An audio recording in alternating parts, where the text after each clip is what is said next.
بسم اللہ الرحمن الرحیم نحمده ونصلی علی رسوله الکریم اما بعد۔ صراط مستقیم کورس کی بنیادی باتوں میں 8ویں چیز ہے حدیث۔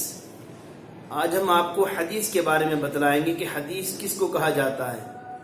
حدیث نام ہے آپ صلی اللہ تعالی علیہ وسلم کے قول، فعل اور تقریر کا، یعنی جو بات اللہ کے رسول نے بیان فرمائی، جو کام اللہ کے رسول صلی اللہ تعالی علیہ وسلم نے کیا، یا کوئی کام اللہ کے رسول صلی اللہ تعالی علیہ وسلم کے سامنے کیا گیا اور آپ صلی اللہ تعالی علیہ وسلم اس پر خاموش رہے، اس کو حدیث کہا جاتا ہے۔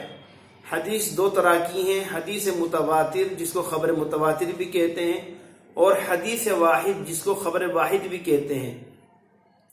وہ حدیث جس کے نقل کرنے والے ہر دور میں اتنے زیادہ رہے ہوں کہ بالعموم ان کا جھوٹ پر جمع ہونا ناممکن ہو، اس کو حدیث متواتر کہا جاتا ہے۔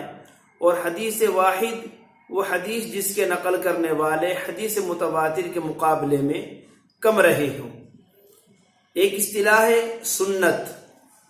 سنت کے اصل معنی طریقے کے آتے ہیں، یعنی وہ راستہ جس پر بعد والے لوگ چلے، لیکن شریعت کی اصطلاح میں سنت نام ہے آپ صلی اللہ تعالی علیہ وسلم کے قابل اتباع قول، فعل اور تقریر کا، اسی کا نام سنت ہے۔ خلفائے راشدین کے قول و فعل پر بھی سنت کا اطلاق ہوتا ہے، صحابہ کرام کے عمل پر بھی سنت کا اطلاق ہوتا ہے۔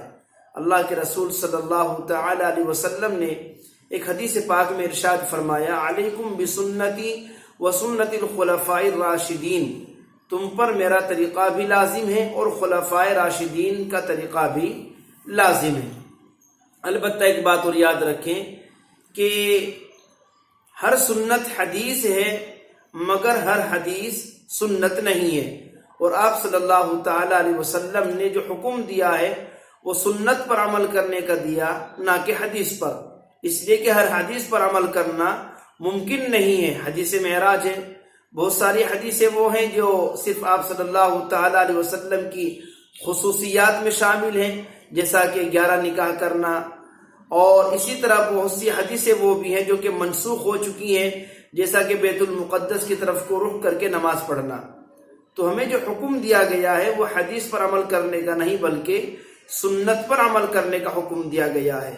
تو خلاصہ آج کے سبق کا یہ ہے کہ حدیث نام ہے آپ صلی اللہ تعالی علیہ وسلم کے قول کا، آپ کے فعل کا اور آپ کی تقریر کا، اور سنت نام ہے آپ علیہ الصلوۃ والسلام کے قول، فعل، تقریر کی اتباع کرنے کا۔